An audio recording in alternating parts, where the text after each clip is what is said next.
Independent inquiry बताना है वो किस लिए वो एनओसी को दिया गया है, कौन सा बेसिस में, कौन सा ग्राउंड में वो एनओसी को दिया गया है, कि जितना भी इन्वेस्टिगेशन इंक्वायरी में जितना भी एविडेंस वगैरह जितना भी जो रिजल्ट आएगा हमको बोगो बांगो यामेंग गवांग को इन्फॉर्म करना है।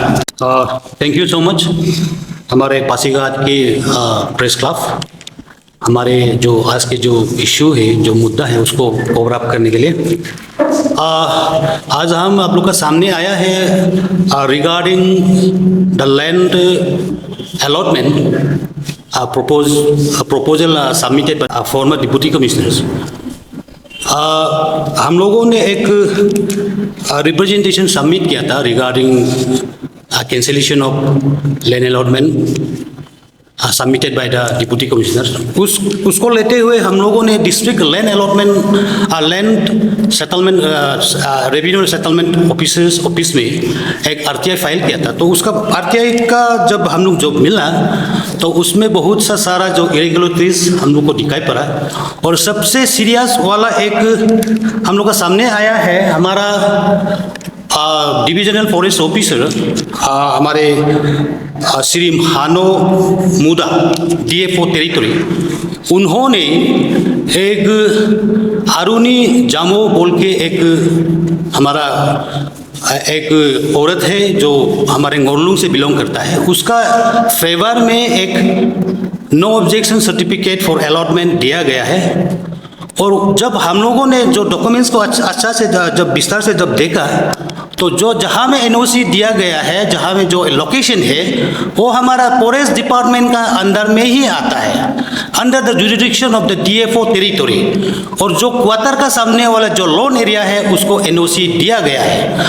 तो as per the Arunachal Pradesh land records and 2012 rules उसमें लिखा हुआ है कि जितना भी जो एनक्रोजर है जो एप्लीकेंट है लैंड अलॉटमेंट के लिए वो जो है गवर्नमेंट इस्टेब्लिश के अंदर में नहीं होना है। तो हम लोगों ने जो एनओसी दिया गया है उसको अच्छा से जब हम लोगों ने जो देखा तो उसमें बहुत सा इरेगुलरिटीज है और हम लोग को डाउट है कि उसमें एक करप्ट प्रैक्टिस हो रहा है। तो हम लोगों ने एक कंप्लेंट दिया है principal chief conservator of forest department of environment and forest Itanagar government of Arunachal Pradesh. आज हम लोगों ने बाय पोस्ट रजिस्टर्ड पोस्ट से भेजा गया है कि हमारा डीएफओ टेरिटरी मिस्टर हानो मुदा के अगेंस्ट में इंडिपेंडेंट इंक्वायरी बताना है वो किस लिए वो एनओसी को दिया गया है, कौन सा बेसिस में, कौन सा ग्राउंड में वो एनओसी को दिया गया है।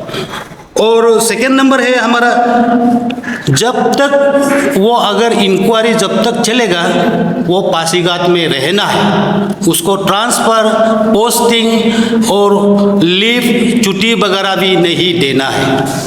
और 3 नंबर है हम लोगों ने लिखा कि जितना भी इन्वेस्टिगेशन इंक्वायरी में जितना भी एविडेंस वगैरह जितना भी जो रिजल्ट आएगा हमको बोगो बांगो यामेंग गवांग को इन्फॉर्म करना है। और फिर हम लोगों ने लिखा है कि लास्ट एंड फाइनल हम लोग लिखा है कि जब अगर उसका अगेंस्ट में एक प्रीमियर फेसिस केस इस्टेब्लिश होगा तो डिसिप्लिनरी एक्शन लेके उसको सस्पेंड करना चाहिए। तो मैं आप लोगों को एक कॉपी दे दूंगा कि